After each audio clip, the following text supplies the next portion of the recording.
Hello વિદ્યાર્થી મિત્રો, આપણે લાસ્ટ લેક્ચરમાં એરેનો કોન્સેપ્ટ શીખી ગયા. There are different types of array: one dimension, two dimension and multi dimension. આજના લેક્ચરમાં આપણે નવો કોન્સેપ્ટ શીખવાનો છે જેનું નામ છે સ્ટ્રિંગ. કયો કોન્સેપ્ટ આપણે શીખીશું? સ્ટ્રિંગ. સ્ટ્રિંગ એટલે શબ્દમાળા થાય, અક્ષરોની હારમાળા, એને સ્ટ્રિંગ કહેવાય. જો તમે સિંગલ કોટની અંદર એ લખો તો એને કેરેક્ટર કહેવાય, પણ જો તમે ABC લખો તો એને સ્ટ્રિંગ કહેવાય. અને 7મા ચેપ્ટરમાં આપણે શીખી ગયા કે સ્ટ્રિંગ લિટરલ હંમેશા ડબલ કોટ્સની અંદર લખવામાં આવે, એટલે કે અવતરણ ચિહ્નની અંદર સ્ટ્રિંગ લખવાની હોય. એ આપણે અભ્યાસ કરી ચૂક્યા છીએ. તો સ્ટ્રિંગ એટલે આમ જુઓ ને તો અક્ષરોનો વન ડાયમેન્શન એરે, એને સ્ટ્રિંગ કહેવાય.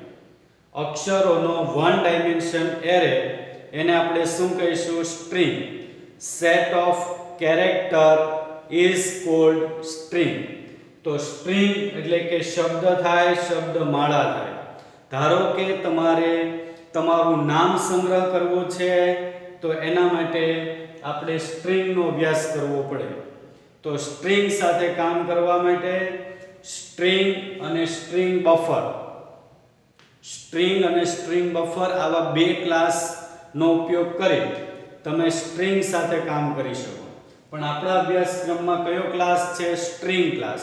સ્ટ્રિંગ બફર વિશે આપણે અભ્યાસ કરવાનો નથી. તો હવે આપણે વાત કરીએ સ્ટ્રિંગ ક્લાસના કન્સ્ટ્રક્ટર.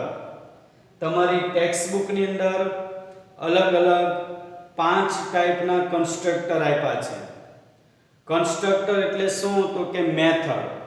એવી મેથડ કે જેનું નામ ક્લાસના નામ જેવું હોય એને કન્સ્ટ્રક્ટર કહેવાય.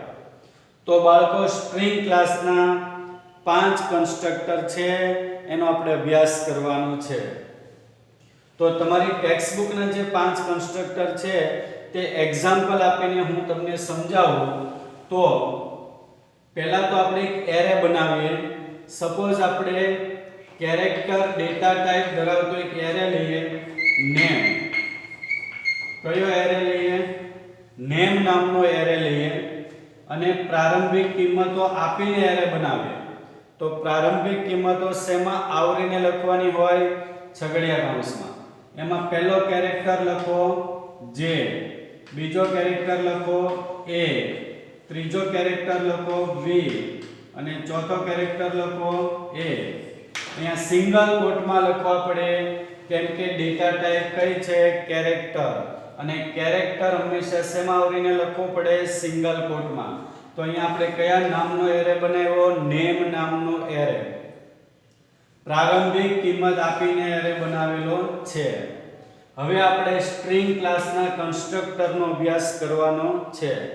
તો બાળકો, સ્ટ્રિંગ ક્લાસના કન્સ્ટ્રક્ટર માટે પહેલા સ્ટ્રિંગ ક્લાસ લઈએ અને એનો એક ઓબ્જેક્ટ બનાવીએ S1 ઇક્વલ ટુ ન્યુ, પછી સ્ટ્રિંગ આવું લખો વિધાઉટ પેરામીટર. આ કન્સ્ટ્રક્ટર કોલ થાય જ્યારે ન્યુ કીવર્ડનો ઉપયોગ કરવામાં આવે અને ઓબ્જેક્ટ બનાવવામાં આવે ત્યારે કન્સ્ટ્રક્ટર ઓટોમેટિકલી કોલ થશે.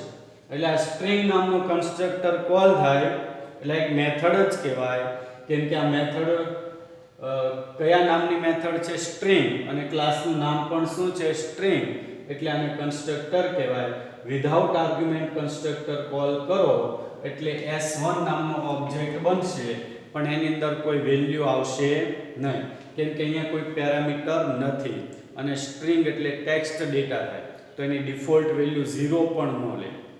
જો તમારે આપણે ખબર 8મા ચેપ્ટરમાં ઓબ્જેક્ટ બનાવતા શીખ્યા હતા, અને એ ઓબ્જેક્ટ તમે બનાવો એટલે બધા જે એટ્રીબ્યુટ છે એટલે કે બધા જે વેરિયેબલ છે એની પ્રારંભિક કિંમત 0 લેવી.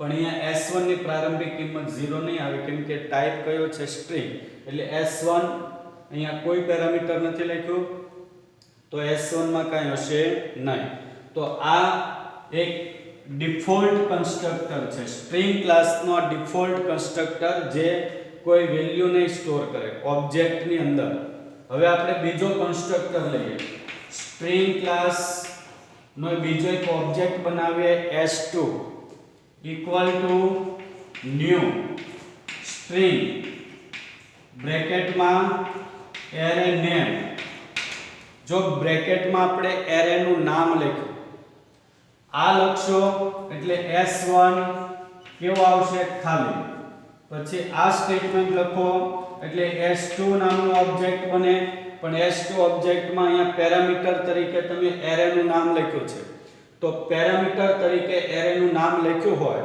તો આ array માં જેટલા ઘટકો છે એ બધા ઘટકો શેમાં આવશે s2 માં તો s2 ની અંદર આવશે જાવા એટલે ઓબ્જેક્ટ બને છે s1 નામનો ઓબ્જેક્ટ બન્યો s2 નો હવે આપણે સ્ટ્રિંગ ક્લાસનો એક નવો ઓબ્જેક્ટ બનાવીએ s3 equal to new string બ્રેકેટમાં name 1 2 આ રીતના કન્સ્ટ્રક્ટર લખો જો ડિફરન્ટ ટાઈપ્સ ઓફ કન્સ્ટ્રક્ટર એક તો default constructor second constructor array name third constructor array name 1 2 એટલે કે array name પછી આરંભ સ્થાન અને ટોટલ નંબર ઓફ એલિમેન્ટ્સ એટલે આનો મીનિંગ એવો થાય કે નેમ એરે માંથી જેનો ઇન્ડેક્સ પોઝિશન 1 હોય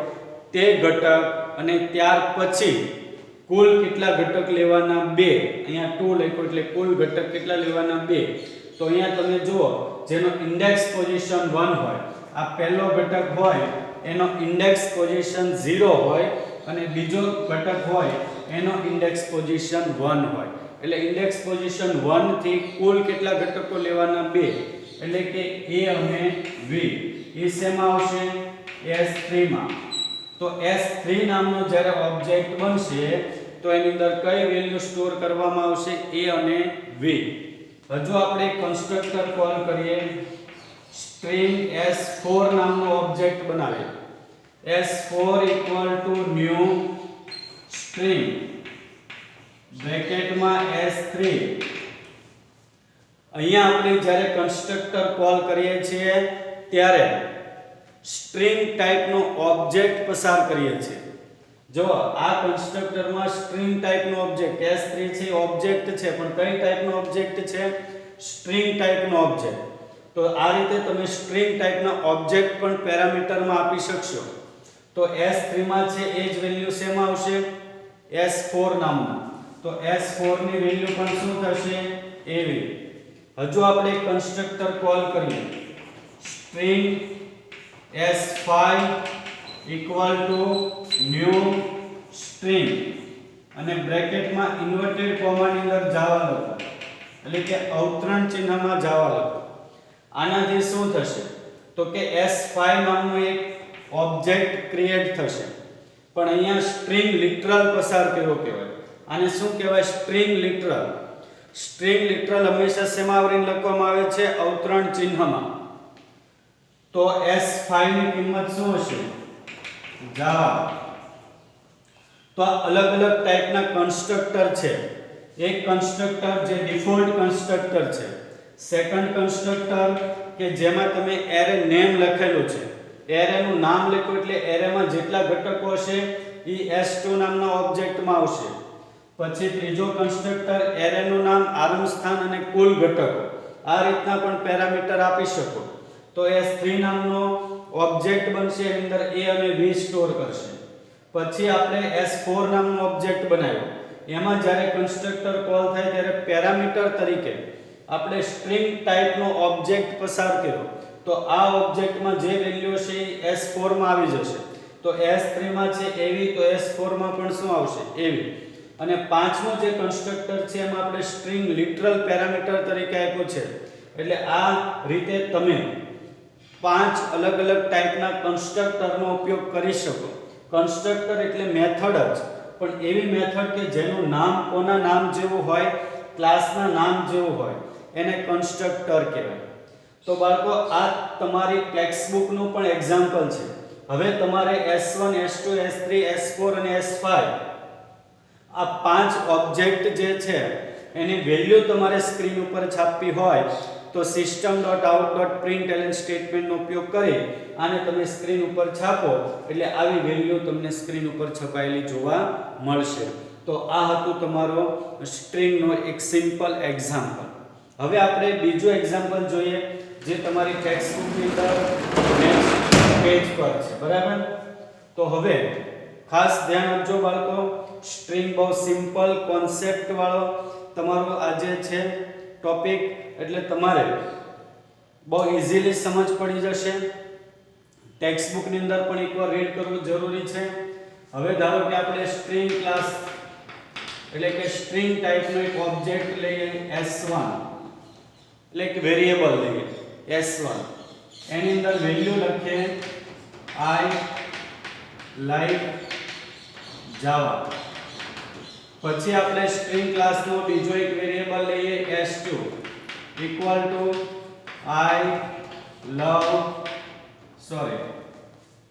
આપણે એમાં પણ સેમ વેલ્યુ રાખીએ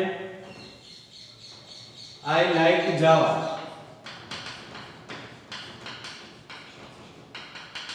તો અહીંયા બે વેરીએબલ છે S1 અને S2, બંનેની ડેટા ટાઈપ સ્ટ્રિંગ છે. તો સ્ટ્રિંગ ડેટા ટાઈપ ધરાવતા વેરીએબલની વેલ્યુ જ્યારે આપવાની હોય બાળકો ત્યારે એને અવતરણ ચિહ્નમાં આવરીને લખવું પડે. હવે આપણે એક ઓબ્જેક્ટ બનાવીએ. આ તો બંને વેરીએબલ છે. સ્ટ્રિંગ ડેટા ટાઈપનો એક ઓબ્જેક્ટ બનાવી S3 equal to new string.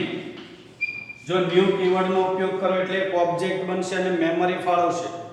આ પણ એક ઓબ્જેક્ટ કહેવાય, પણ ન્યુ કીવર્ડનો ઉપયોગ ન કરો અને બંનેની વેલ્યુ સમાન હોય ત્યારે તે એક જ મેમરી સ્થાનાંકનો ઉપયોગ કરે. તો સ્ટ્રિંગ બ્રેકેટમાં લખો I love India. તો S3 ની અંદર શું સ્ટોર થશે? I love India. હજી તમે એક વેરીએબલ લો, object S4 equal to new string બ્રેકેટમાં S3. તો S3 ની અંદર જે છે એ શેમાં આવશે? S4 માં. તો S3 અને S4 ની વેલ્યુ પણ કેવી છે? સમાન છે. હવે બાળકો ધારો કે આપણે સરખામણી કરીએ કે S1 બરાબર છે S2, S1 અને S2 બંને બરાબર છે. જ્યારે સરખામણી કરવાની હોય ત્યારે ઇક્વલ ટુ સાઇન બે વાર કરવાની હોય. તો બાળકો આનો આન્સર શું આવે? બરાબર છે એટલે ટ્રુ, કેમ કે S1 અને S2 માં બંનેની વેલ્યુ સમાન છે. અહીંયા ન્યુ કીવર્ડનો ઉપયોગ નથી કર્યો એટલે એક જ મેમરી સ્થાનાંકનો ઉપયોગ કરશે. પણ જો તમે આમ લખશો S3 ઇક્વલ S4, S3 અને S4 બંને સમાન છે. તો S3 માં I love India છે, S4 માં પણ I love India જ છે. ભલે અંદરની વેલ્યુ સમાન છે પણ અહીંયા ન્યુ કીવર્ડનો ઉપયોગ કરીને ઓબ્જેક્ટ બનાવેલા છે. તો ન્યુ કીવર્ડનો ઉપયોગ કરીને ઓબ્જેક્ટ બનાવો એટલે એના મેમરી સ્થાનાંક અલગ અલગ હશે. એટલે આ બંનેની સરખામણી કરો તો એનો આન્સર આવશે ફોલ્સ. અંદરની વેલ્યુ ભલે સમાન છે પણ મેમરી સ્થાનાંક ડિફરન્સ રહેશે જે તમને ફોલ્સ રિટર્ન કરશે. S1 અને S2 એક વેરીએબલ કહેવાય ને S3 અને S4 એક ઓબ્જેક્ટ કહેવાય. એટલે અહીંયા ન્યુ કીવર્ડનો ઉપયોગ નથી કર્યો એટલે એક જ મેમરી સ્થાનાંકનો ઉપયોગ કરે. અહીંયા ન્યુ કીવર્ડનો ઉપયોગ કર્યો એટલે અલગ અલગ મેમરી સ્થાનાંક વપરાશે. તો આ રીતે તમારું નેક્સ્ટ એક્ઝામ્પલ અહીંયા આપણે પૂર્ણ કર્યું. હવે બીજું બાળકો, તમારી ટેક્સ્ટ બુકની અંદર એક સિમ્પલ એક કોષ્ટક છે. જો એમાં કઈ કઈ મેથડ છે એની વાત કરીએ. હવે આપણે પહેલા તો 4 મેથડ શીખી લઈએ, પછીની મેથડ પછી જોઈએ. પહેલા તો તમારી ટેક્સ્ટ બુકની અંદર આ જે 4 મેથડ છે એનો અભ્યાસ કરીએ. એક મેથડ આવશે ઇક્વલ્સ મેથડ, બીજી મેથડ આવશે ઇક્વલ્સ, ઇગ્નોર, કેસ. ત્રીજી મેથડ આવશે કમ્પેર ટુ અને ચોથી મેથડ આવશે કમ્પેર ટુ ઇગ્નોર કેસ. આ ચાર મેથડ પહેલા આપણે જોઈએ. કોઈ પણ મેથડ હોય તો એનો પરત પ્રકાર હોય એટલે કે એનો રિટર્ન ટાઈપ હોય. જો કોઈ મેથડ કોઈ વેલ્યુ રિટર્ન ન કરતી હોય તો એનો પરત પ્રકાર void હોય. પણ મેથડ ને કમ્પલસરી રિટર્ન ટાઈપ હોય જ. એક કન્સ્ટ્રક્ટર એક એવી મેથડ છે જેને રિટર્ન ટાઈપ ન હોય. તો ઇક્વલ્સ મેથડનો રિટર્ન ટાઈપ આવે બુલિયન. ધેટ મીન્સ કે ઇક્વલ્સ મેથડ બે જ વેલ્યુ રિટર્ન કરશે, ટ્રુ અથવા ફોલ્સ. ઇક્વલ્સ ઇગ્નોર કેસનો પણ રિટર્ન ટાઈપ આવશે બુલિયન. એટલે કે ઇક્વલ્સ ઇગ્નોર કેસ એમાં i અને c કેપિટલ કરવાના. આ મેથડ પણ ટ્રુ અથવા ફોલ્સ રિટર્ન કરશે. હમણાં હું એક એક્ઝામ્પલ આપીને સમજાવીશ. પછી કમ્પેર ટુ મેથડ છે એનો રિટર્ન ટાઈપ આવશે ઇન્ટીજર. અહીંયા t કેપિટલ કરવાનું. કમ્પેર ટુ મેથડ પૂર્ણાંક સંખ્યા જ પરત કરશે એટલે એનો રિટર્ન ટાઈપ આવશે integer. Compare to ignore case એમાં t i અને c કેપિટલ કરવાના. એનો પણ રિટર્ન ટાઈપ આવશે ઇન્ટીજર. તો આ ચાર મેથડ હું તમને સિમ્પલ એક્ઝામ્પલ આપીને સમજાવું એટલે તમને એકદમ ક્લિયર થઈ જશે. તો ચાર મેથડમાં equals, equals ignore case, compare to and compare to ignore case. Okay, તો એક સિમ્પલ એક્ઝામ્પલ આપણે જોઈએ એટલે તમને ચારે ચાર મેથડ એકદમ ક્લિયર થઈ જશે. ઓકે, હવે આપણે સપોઝ એક s1 નામનું વેરીએબલ લઈએ. એની અંદર વેલ્યુ લખીએ સ્મોલ abc. પછી આપણે x2 નામનો વેરીએબલ લઈએ. એની અંદર વેલ્યુ લખીએ abc. તો અહીંયા આપણી પાસે કેટલા વેરીએબલ છે? બે. કઈ ડેટા ટાઈપ ધરાવતા વેરીએબલ છે? સ્ટ્રિંગ. એટલે એની વેલ્યુ શેમાં લખવી પડે? અવતરણ ચિહ્નમાં. હવે બાળકો લખો તમે s1 ડોટ ઇક્વલ્સ બ્રેકેટમાં s2. તો આનો રાઈટ આન્સર શું આવશે? આ સરખામણી કરશે કે s1 અને s2 બંને સમાન છે. બાળકો સમાન જ છે ને? s1 માં abc છે ને s2 માં abc છે, સમાન છે. યસ, પણ અહીંયા એનો આન્સર આવશે ફોલ્સ. આ ટ્રુ રિટર્ન નહીં કરે. શું રિટર્ન કરશે? ફોલ્સ. કેમ? બંનેમાં abc તો છે જ, છતાં કેમ ફોલ્સ રિટર્ન કરે? કેમ કે s1 માં abc નો a સ્મોલ છે અને s2 માં abc નો a કેપિટલ છે. તો કેસ સેન્સિટિવ હોય એ પ્રમાણે રિટર્ન ફોલ્સ કરશે. હવે જો તમે આમ લખશો s1 ડોટ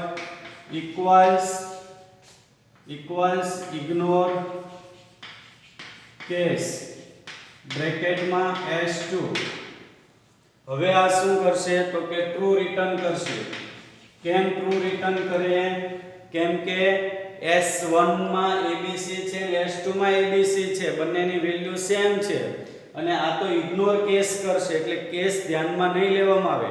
કેપિટલ સ્મોલ એ ધ્યાનમાં નહીં લેવામાં આવે અને ઇગ્નોર કરી દેશે. એટલે અહીંયા s1 અને s2 બંને સમાન છે એટલે શું રિટર્ન કરશે? ટ્રુ.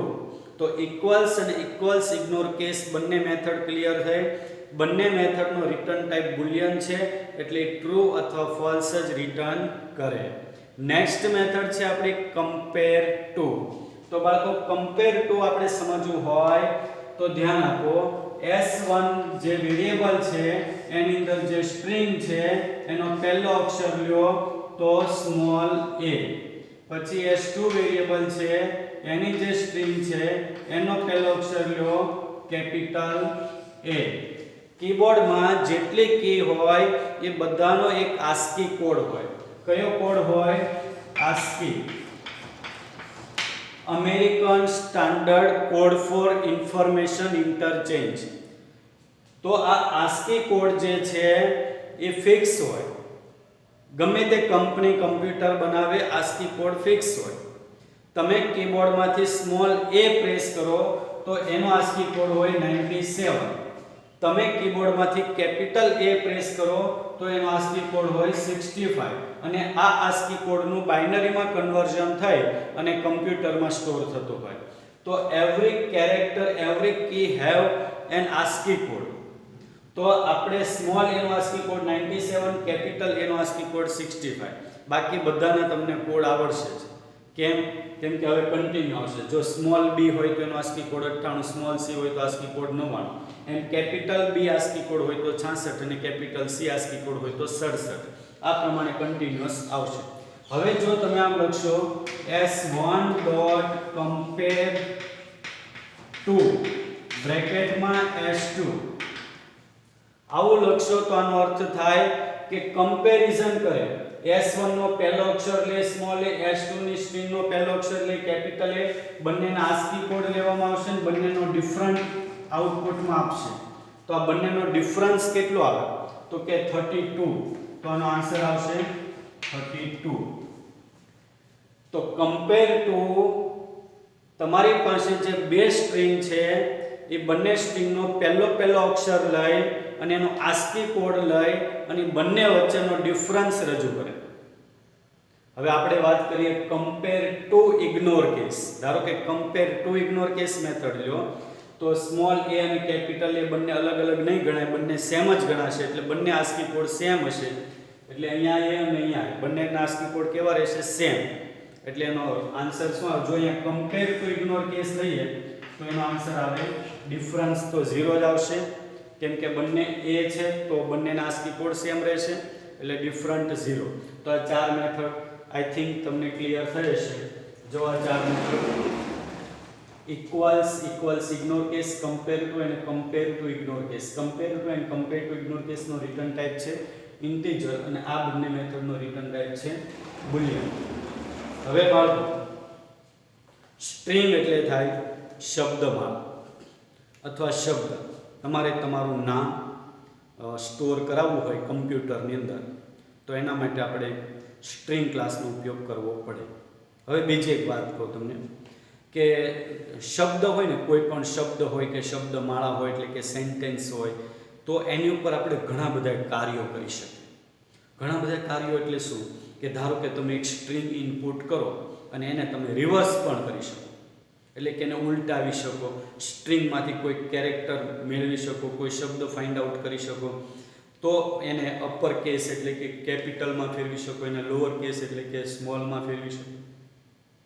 તો સ્ટ્રિંગ ઉપર ઘણું બધું કાર્ય થતું હોય. પછી ધારો કે આપણી પાસે એક શબ્દ છે, આ શબ્દ છે મેડમ, બરાબર? તો તમને સવાલ પરીક્ષામાં એવું પૂછાય, એટલે કે ધારો કે પ્રેક્ટિકલ એક્ઝામમાં એવો ક્વેશ્ચન પૂછાય, જો કે હું નહીં પૂછીશ, પ્રેક્ટિકલમાં એવો ક્વેશ્ચન પૂછાય કે તમે એક એવો જાવાનો પ્રોગ્રામ લખો કે જે પર્ટિક્યુલર કોઈ પણ સ્ટ્રિંગ ઇનપુટ કરવામાં આવે અને સ્ટ્રિંગ પેલિન્ડ્રોમ છે કે નહીં. Write a Java program to print find out particular string is palindrome or not. એટલે કે પર્ટિક્યુલર સ્ટ્રિંગ છે પેલિન્ડ્રોમ છે કે નથી. તો આ સ્ટ્રિંગ છે પેલિન્ડ્રોમ કહેવાય કે ન કહેવાય? તો કે આ સ્ટ્રિંગને પેલિન્ડ્રોમ કહેવાય. પેલિન્ડ્રોમનો અર્થ એવો થાય કે તમે ડાબી બાજુથી વાંચો કે જમણી બાજુથી વાંચો એક સરખું વંચાય, એને પેલિન્ડ્રોમ કહેવાય. તો જો તમે ડાબી બાજુથી વાંચો તો મેડમ વંચાશે, જમણી બાજુથી વાંચો તો પણ મેડમ વંચાય. તો આ સ્ટ્રિંગને પેલિન્ડ્રોમ સ્ટ્રિંગ કહેવાય. તો પેલિન્ડ્રોમ સ્ટ્રિંગ માટે તમારે લોજિક કેવું ઇમ્પ્લિમેન્ટ કરવું પડે? તો કે પહેલાં એક સ્ટ્રિંગ તમે જે ઇનપુટ કરાવો છો એ સ્ટ્રિંગને રિવર્સ કરવાની. રિવર્સ એટલે કે એને ઉલટાવવાની. પછી સ્ટ્રિંગ રિવર્સ કરો અને જે નવી સ્ટ્રિંગ બને તે અને આપણી જે મૂળ સ્ટ્રિંગ હતી તે એ બંનેને સરખાવો. અને જો બંને સેમ હોય ધેટ મીન્સ કે પર્ટિક્યુલર સ્ટ્રિંગ ઇઝ પેલિન્ડ્રોમ, અને બંને સેમ ન હોય ધેટ મીન્સ કે પર્ટિક્યુલર સ્ટ્રિંગ ઇઝ નોટ પેલિન્ડ્રોમ. તો આવું સ્ટ્રિંગ ઉપર આપણે ઘણા બધા કાર્યો કરી શકીએ. અને સ્ટ્રિંગ ઉપર ઘણા બધા કાર્યો કરવા માટે અલગ અલગ મેથડ પણ ઉપલબ્ધ છે. સ્ટ્રિંગ ક્લાસની ઘણી બધી મેથડ છે. આપણે કેમ હમણાં 4 મેથડ છે ને, બીજી પણ ઘણી બધી મેથડ છે.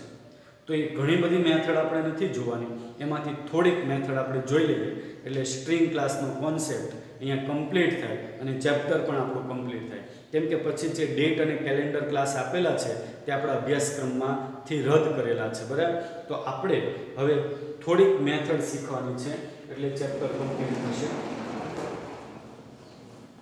એમાં પહેલી એક મેથડ છે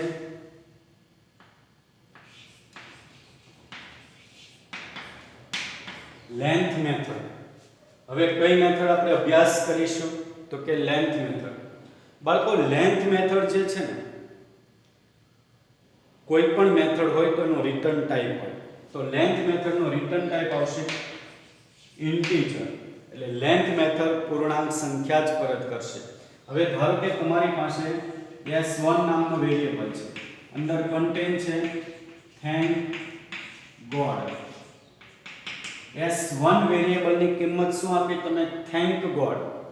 હવે તમે આમ લખો s1 dot length. s1 dot length એટલે લેન્થ નું કામ શું છે? બાળકો આપણે એરે શીખી ગયા ને, એરે એમાં પણ લેન્થ એટ્રીબ્યુટ આવતો, એમાં લેન્થ પ્રોપર્ટી કહેવાય. કેમ કે એમાં લેન્થ લખ્યા પછી આપણે કાઉન્સ નતા કરતા. પણ સ્ટ્રિંગ ક્લાસમાં લેન્થ શું છે? એક મેથડ છે. કેમ કે અહીંયા લેન્થ લખ્યા પછી આપણે કાઉન્સ કરીએ છીએ. તો લેન્થનું કામ છે સ્ટ્રિંગમાં રહેલા કુલ અક્ષરો ગણીને આપે, અને અક્ષરો હંમેશા પૂર્ણાંક સંખ્યામાં જ આવશે. દોઢ અક્ષર, પોણા બે, સવા બે એવા અક્ષર તો ઇંગ્લિશમાં આવશે ને. તો અહીંયા તમે અક્ષરો કાઉન્ટ કરો તો ટોટલ 8 અક્ષર થાય છે, પણ વચ્ચે એક સ્પેસ આવે તો એ સ્પેસ પણ એક અક્ષર જ કહેવાય. એટલે આનું આઉટપુટ આવશે 9. એટલે સ્પેસ આપેલી હોય એ પણ કાઉન્ટ થશે. એટલે કુલ અક્ષરો ગણીને આપશે. કઈ મેથડ? Length method. પછી એક મેથડ છે ઇન્ડેક્સ એટ, અને એનો રિટર્ન ટાઈપ છે કેરેક્ટર. Index at method. બાળકો હમણાં જ મેં તમને એક અભ્યાસ કરાવ્યો કે ધારો કે આપણી પાસે નેમ નામનો એરે છે, એની ડેટા ટાઈપ કેરેક્ટર છે, અને એની અંદર આ 4 ઘટકો છે જે એ બી એ, બરાબર. હવે ધારો કે આ એરેમાંથી કોઈ પર્ટિક્યુલર પોઝિશન ઉપર રહેલો ઘટક તમારે મેળવવો છે તો એના માટે ઇન્ડેક્સ એટ મેથડનો યુઝ થાય. સપોઝ તમે એમ લખો ઇન્ડેક્સ એટ બ્રેકેટમાં 2, તો ઇન્ડેક્સ પોઝિશન 2 હોય જેનો એવો ઘટક રિટર્ન કરશે. તો ઇન્ડેક્સ પોઝિશન 2 હોય એવો ઘટક આમાંથી કયો આવશે? ઇન્ડેક્સ પોઝિશન 2 હોય એવો ઘટક કયો આવશે? ધારી લો આનો 0 હોય, 1 હોય અને 2 હોય. 2 એટલે શું આવશે? v. તો આનો આન્સર આવશે v, અને v is one type of character.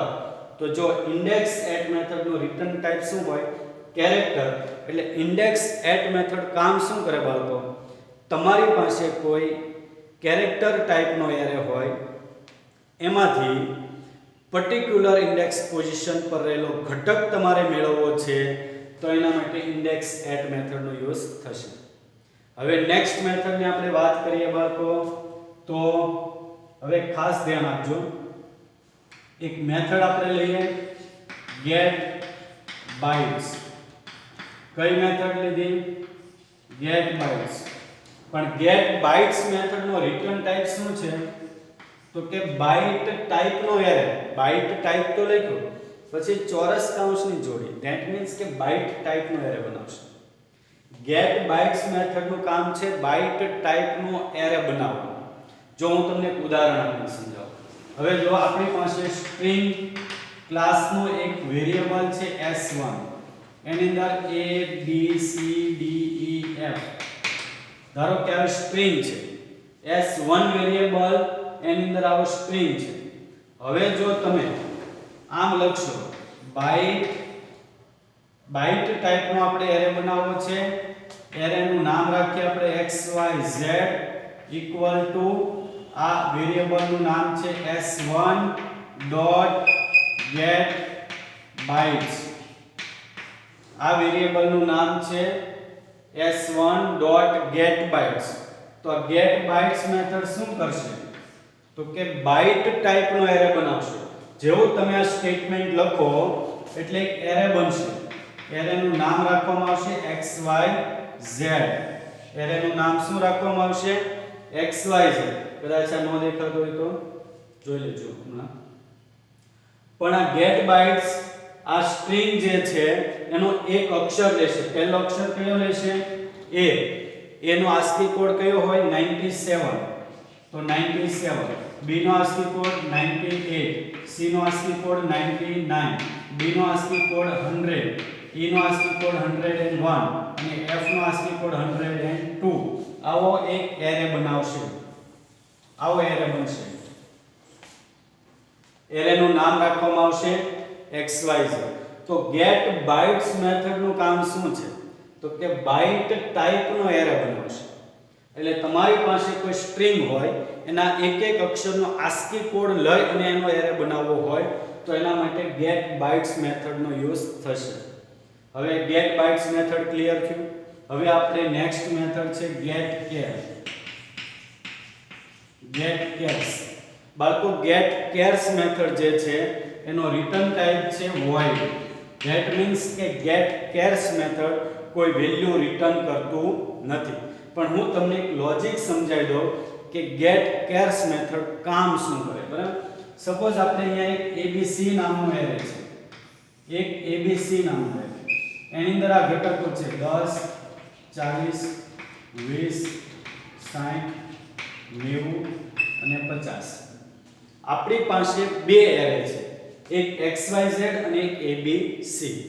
હવે ધારો કે તમારી ઈચ્છા એવી હોય કે XYZ એરેના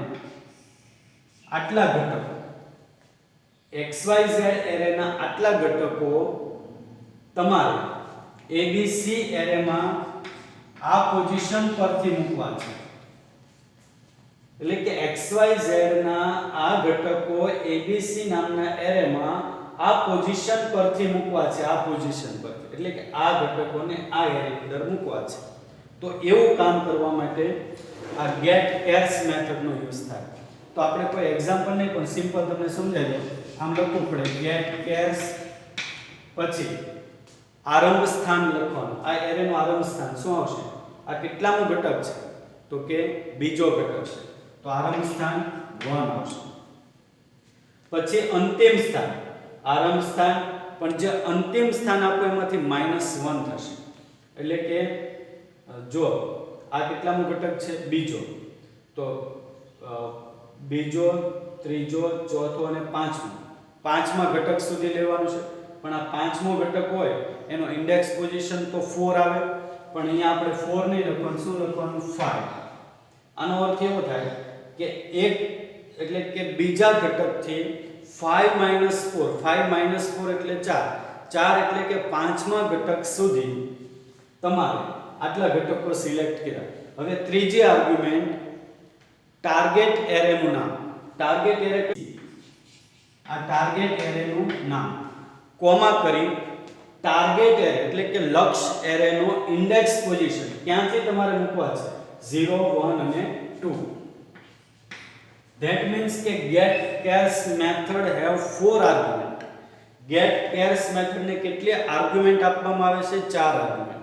પહેલી આર્ગ્યુમેન્ટ કે જે એરેમાંથી તમારે ઘટકો લેવાના છે એ એરેના આરંભ સ્થાન, પછી કોમા કરી અંતિમ સ્થાન -1, પછી કોમા કરી લક્ષ્ય એરેનું નામ, પછી કોમા કરી લક્ષ્ય એરેનો ઇન્ડેક્સ પોઝિશન. તો એક એરેના અમુક ઘટકોને બીજા એરેના અમુક ઇન્ડેક્સ પોઝિશન પરથી મૂકવા છે તો એના માટે ગેટ કેર્સ મેથડનો યુઝ થાય. અને ગેટ કેર્સ મેથડનો રિટર્ન ટાઈપ છે void. હવે નેક્સ્ટ મેથડની આપણે વાત કરીએ તો કોનકેટ મેથડ. કઈ મેથડ? કોનકેટ.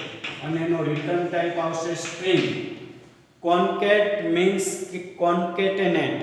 કોન્કેટેનેટ એટલે જોડવું. સપોઝ તમારી પાસે મોર ધેન 1 સ્ટ્રિંગ છે, શબ્દો છે અને એને તમારે જોડવા છે તો તમને કોનકેટ મેથડનો યુઝ કરી શકશો. સપોઝ તમારી પાસે ફર્સ્ટ નેમ છે, મિડલ નેમ છે અને લાસ્ટ નેમ છે અલગ અલગ જગ્યા પર અને બધા શબ્દોને તમે એક સાથે જોડો એટલે તમારું ફૂલ નેમ એટલે કે પૂર્ણ નામ બની જાય, પૂરું નામ બની જાય. તો એ તમારું આખું જે નામ બનશે એ પણ સ્ટ્રિંગ ગણાશે, એટલે એનો રિટર્ન ટાઈપ શું છે? સ્ટ્રિંગ. એટલે કોન્કેટ મેથડ શું કરે છે? શબ્દોને જોડવાનું કામ કરે છે. એક સ્ટ્રિંગના અંતમાં બીજી સ્ટ્રિંગ જોડવી હોય ત્યારે કોન્કેટ મેથડનો યુઝ થશે. અને કોન્કેટ એ ટૂંકું રૂપ છે કોન્કેટેનેટનું, અને કોન્કેટેનેટનો અર્થ થાય જોડવું. નેક્સ્ટ મેથડ આપણે વાત કરીએ તો to lower case. To lower કેસમાં L and C કેપિટલ આવશે. આનો પણ રિટર્ન ટાઈપ આવશે સ્ટ્રિંગ. પછી નેક્સ્ટ મેથડ આવશે ટુ અપર કેસ. આમાં U અને C કેપિટલ, આનો પણ રિટર્ન ટાઈપ આવશે સ્ટ્રિંગ. તો ત્રણ મેથડનો રિટર્ન ટાઈપ શું છે? સ્ટ્રિંગ.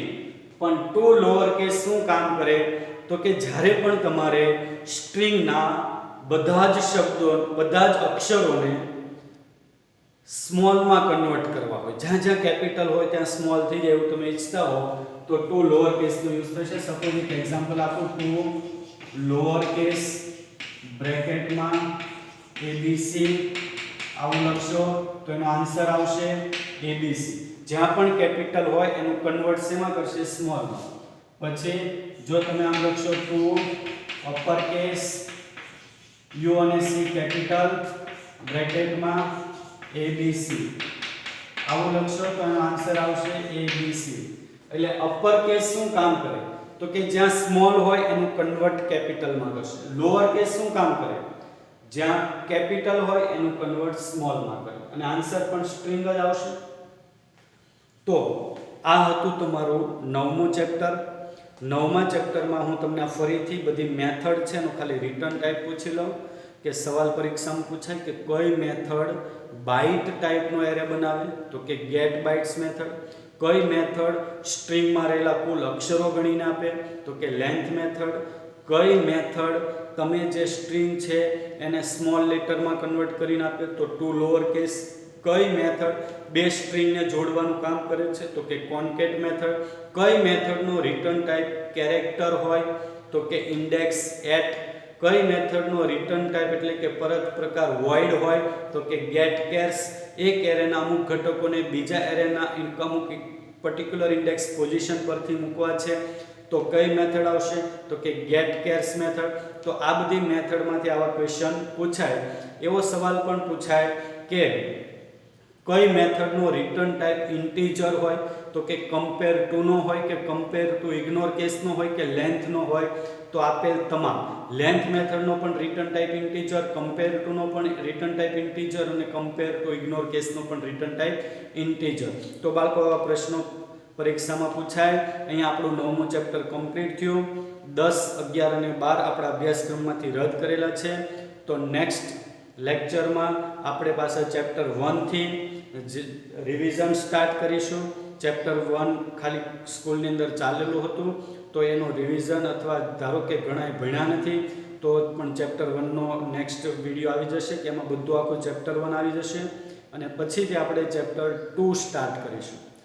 સેકન્ડ ચેપ્ટર અને થર્ડ ચેપ્ટર આપણે ચલાવવાના બાકી છે, તો એ પછી સ્ટાર્ટ કરીશું. Okay, thank you. જય સ્વામિનારાયણ.